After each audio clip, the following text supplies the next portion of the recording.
Ride of Your Life by Karen Stever. Living over in Toronto, Canada, and via Skype, as I have said, is Karen. Karen. How are you? I'm good. How's things over there? You just said you just had snow. I know. I'm so disgusted right now. It's just, I had tulips coming up in my flower bed, and now they're completely squashed by the snow. I think it's wrong. It's supposed to be summer over here anyway. No. It is. Web pages for you is, of course, I'm looking at me here, it's KarenStever.com. Yes. Everyone thank can you. find everything they need about you on there, including a picture of me. Nice. Yeah, I got you in there. Yeah, you did.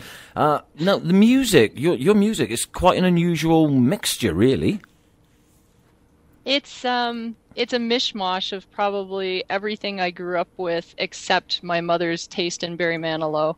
And then of course, I'm a huge Beethoven fan, so I try to put as much orchestral in there as I can. But it's usually dark and ugly, even if I'm happy, because I don't know how to do the happy stuff. One of your tracks, Funeral Mute, as well. What a fantastic little track that is. Oh yeah, that was a great track to work on, because I'll tell you just a little story. Is I was going through a lot of depression on that record, and I was writing everything very gutturally, where I felt so sick and I felt so ill and I felt so lonely that Funeral Mute, even though it's the fourth song on the record, was the song that I was able to fall in love with music again. And I fell in love with words again. And I didn't care who was listening, but I was just able to write from a very honest place. And that moment on Funeral Mute where I felt like, I don't care if anybody ever hears this, I'm having a really great time. And so that song probably is the bridge song between that record and getting back to the playground on Idiot Savant. So, but the character of the Funeral Mute was the kind of character that I took where I didn't feel like, I needed to speak to anyone, and so I kept pretty quiet. And so just the Funeral Mute became my character. So the kind of top hat, brooding, Oliver Twist style character that you see on that record was the Funeral Mute. That was the character that I took on, and it was kind of my way to heal. So I'm glad you brought up that song in particular. No, I'm not going to argue, because I have played that a few times, because I know you sent that to me. Oh, I'm looking at going back about 2 years now, something like that. You sent it over to me via email. Have you been around that long?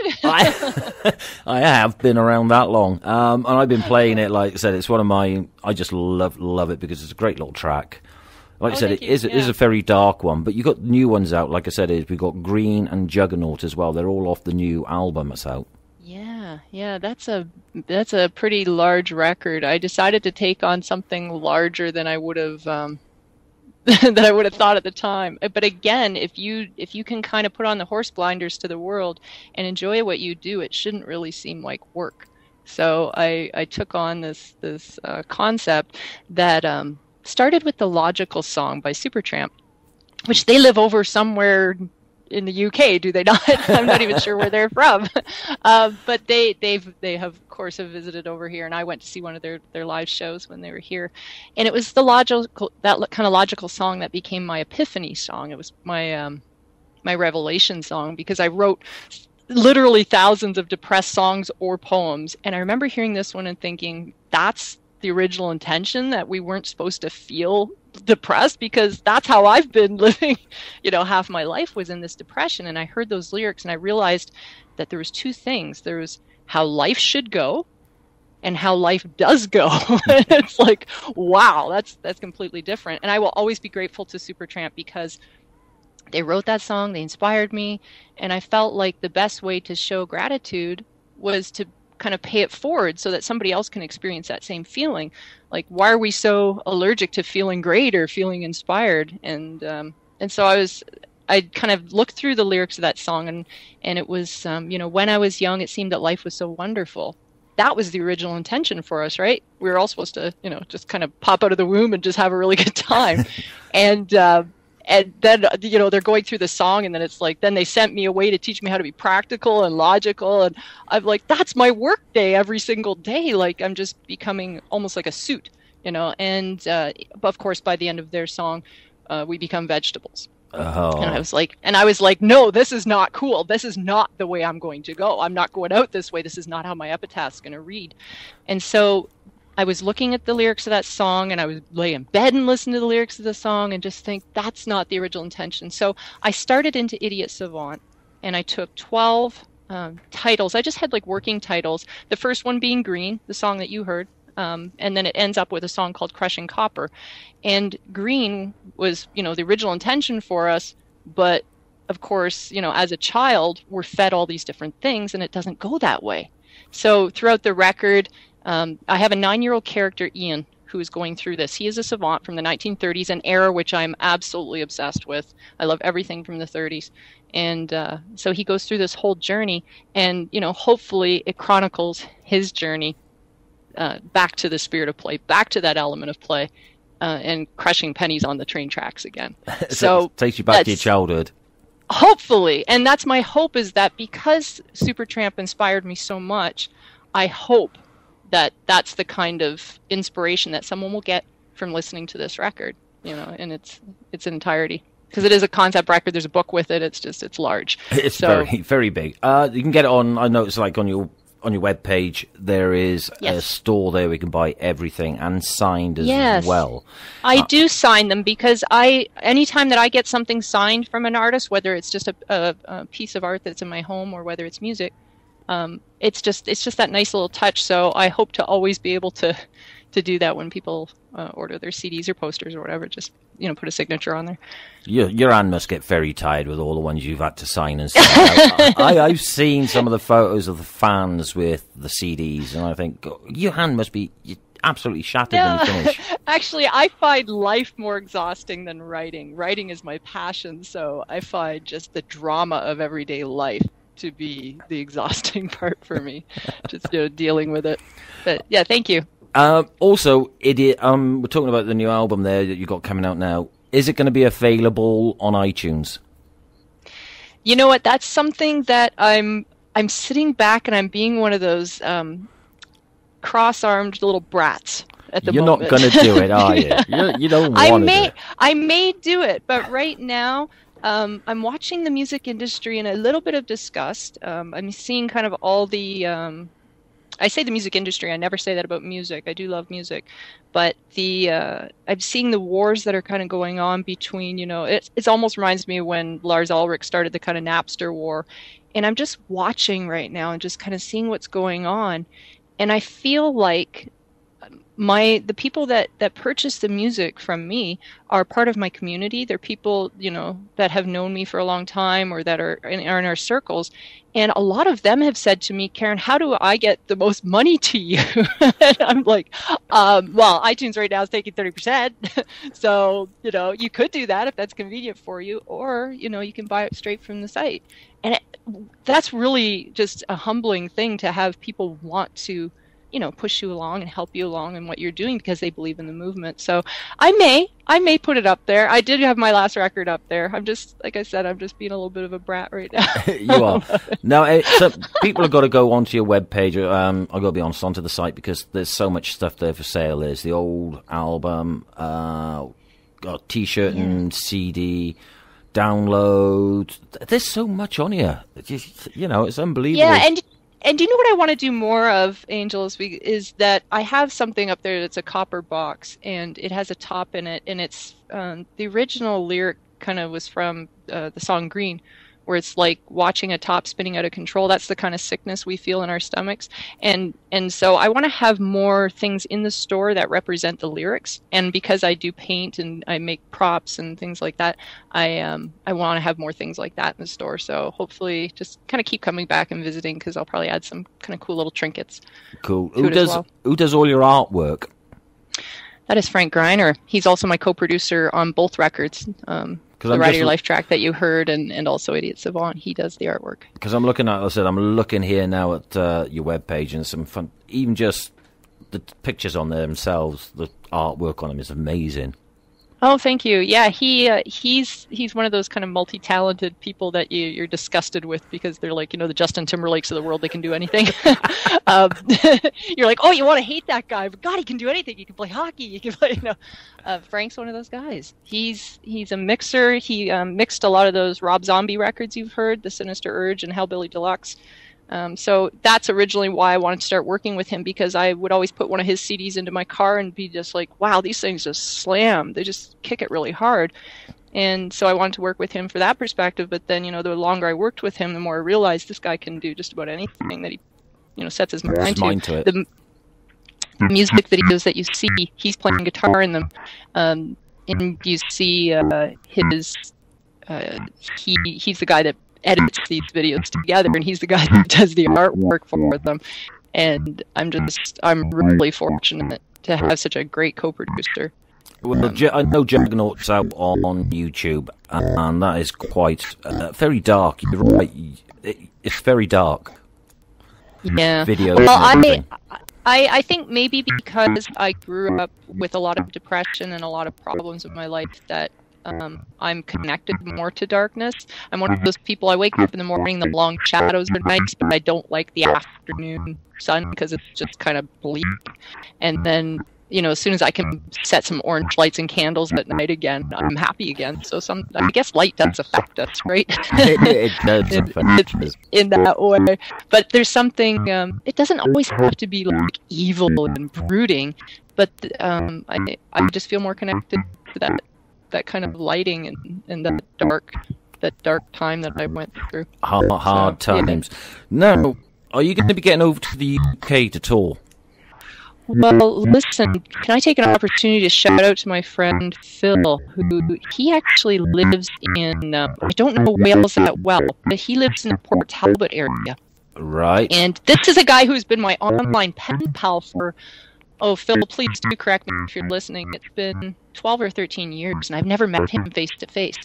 So it would be like this real surreal kind of meeting if I could just go over coffee with him and just be like, wow, we've been talking for that whole time. So that's maybe a good excuse to visit Wales and come see your studio that would be great. BRfm as well. You've got to get yourself, if you're going to come to Wales, get yourself to Swansea, because that's not far from Port Talbot.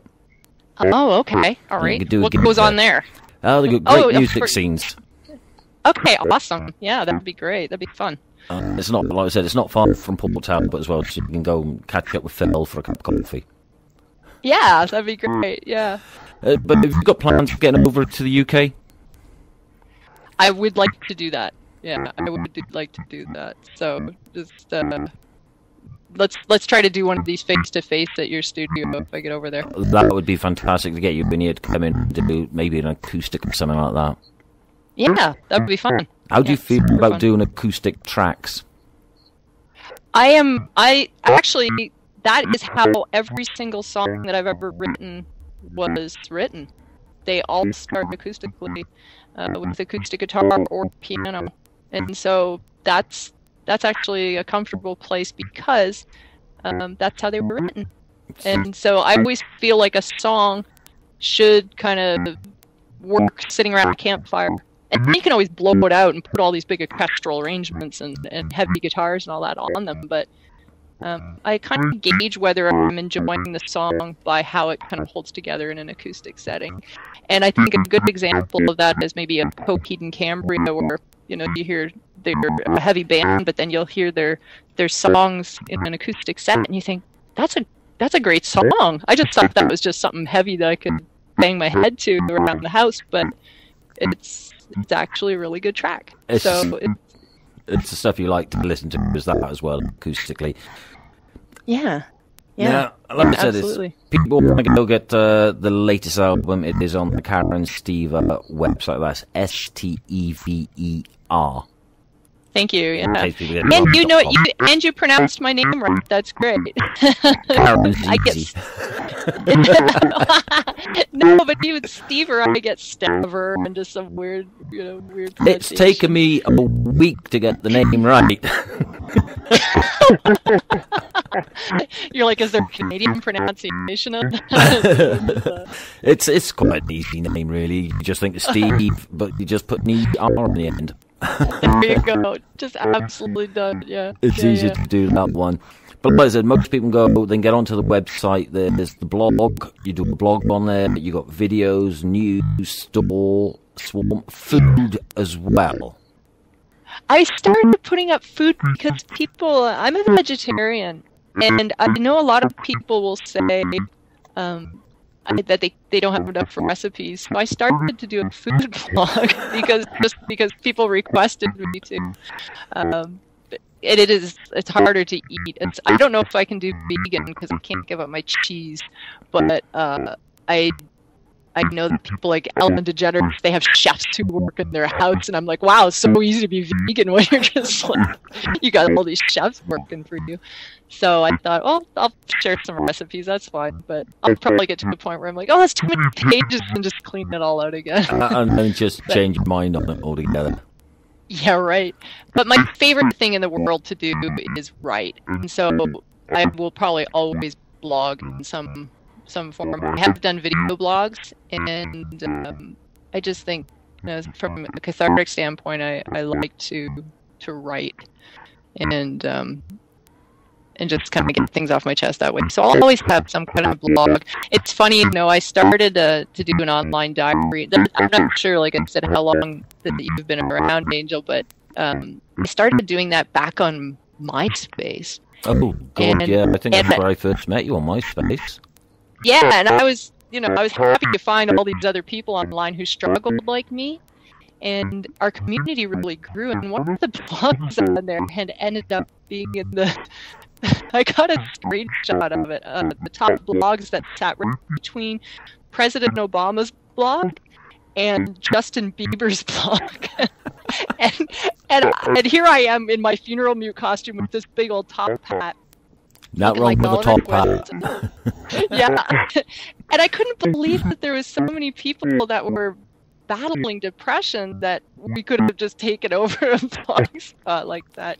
It felt like the Seattle movement where our tears were just kind of covering this land like some tsunami or something. And it was a misery loves company era in my life where, I'm sending out the record and the mail to my friends who were suffering, and we connected on this immeasurable level of grief, and they became my family. So I think I will always keep up with the blogs. See, the good thing is you've admitted and you quite openly talk about having depression, so that's got to be a hard part.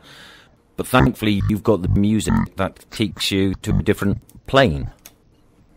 Yeah, it does. It's healing. One of the things I always sign on the CDs and on my any of my artwork that I send out is music heals, because it's funny that how many therapists, politicians, you'll even wander into random churches and talk to pastors, just whatever you can, try to do at the time, and nothing seems to heal it like music. Like if I crank up Led Zeppelin, or if I put on Beethoven, and all of a sudden I feel just much better. And brings you to, like I said, a different plane. Yeah, and I was really pulled away by a lot of life's drama and work, and I was so annoyed at just how much of my creative time was stolen, and I would helplessly watch all my community sink deeper into their depression as their pill bottles and alcohol bills went up. And I knew this was a real time for a shake-up, because I wasn't happy either, and the black dog's nipping, and you got to do something about it. And so music is the absolute healer to me. It is. I don't know what I would be without it. And it seems like you're a fan of it as well. Obviously, you're working in an industry, so you understand just the power of music and what it can do. It's very, like I said, music is something that will speak to anyone in the right sense. It'll talk to people in different ways. Yes, absolutely. But like I said, anyone can go to www.karensteva.com and you can find everything on there. YouTube, videos, a link to the YouTube page as well, I should imagine.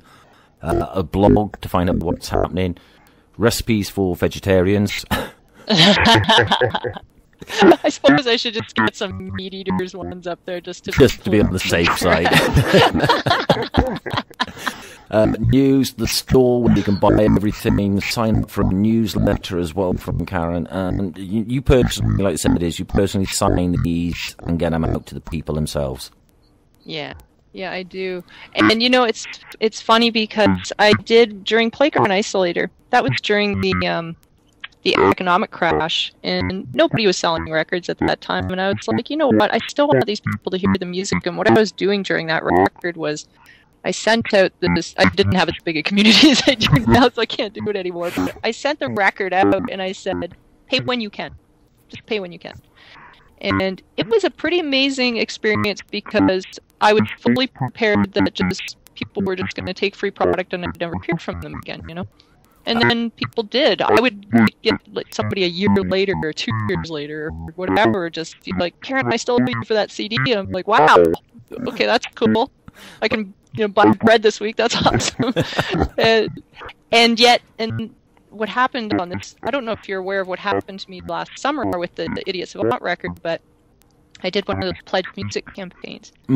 And I did a record-breaking pledge music campaign where the CD was funded in 8 days. And I was just blown away because all these people that had been with me forever and a day came back. And said, yeah, we want 8 days. The campaign was done. And I first of all, I didn't think everybody was listening.